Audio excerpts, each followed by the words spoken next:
Hello mga kasuking kasari! For today's video, magre-receive na naman tayo ng delivery ng Coca-Cola.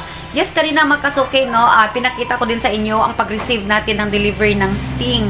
Ngayon naman, ang Coca-Cola na naman ang i-receive natin mga kasuking kasari.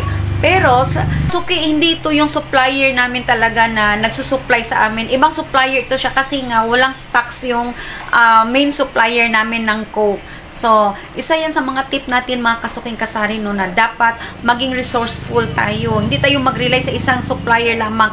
Paano na kung halimbawa katulad nito, nawalan sila ng stock, so at tayo naman ay wala na din. So, kailangan na natin na magkaroon ng stocks tapos magre-rely lang tayo sa isang supplier. So, pag naubusan na sila, so nga tayo, di ba?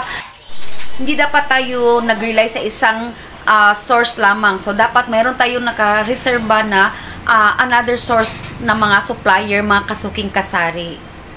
Itong supplier namin ngayon ng Coke, actually, matagal na ito, mga kasuking kasari, no?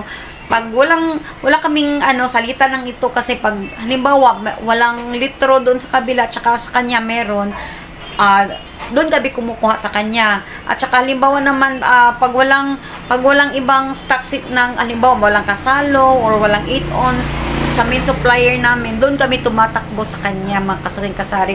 At least meron tayong option, no? So dapat ganun din sa atin mga kasuking kasari, no? Dapat meron tayong mga other resources kapag naubusan ang main supplier natin, at least meron tayong matatakbuhan. So hindi tayo masisiruhan sa ating mga paninda, mga kasuking kasari.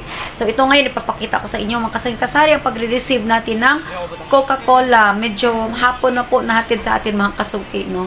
Sige lang.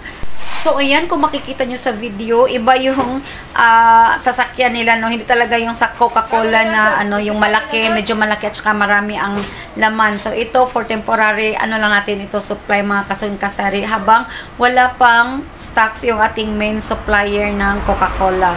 So, ayan, tingnan mo, naka-multicab lang po ito si supplier namin ngayon. Pero, believe ako sa supplier nito kasi, okay lang sa kanya kahit maging second option lang siya. Kasi alam na naman niya na doon talaga kami kumukuha ng mga stock sa sa main supplier namin. So, pag walang ganito si main supplier, halimbawa walang litro, walang kasalo, doon kami tumatakbo sa kanya. Pero okay lang naman, hindi naman siya na second option lang siya. Kaya so, ayan, may dala-dala pa siyang cute na aso, mga kasuking kasari. Kung makikita nyo sa video, ayan, kasama niya yung cute na alaga niya, no? Ang cute talaga, nagmamasid-masid pa sa paligid, mga kasuking kasari. So, ayan, hindi ganun karami yung pinadrop natin, kagaya na pag nag-order talaga tayo sa panel. So, it's just temporary, mga kasuking kasari, habang wala pang stocks ang ating main supplier.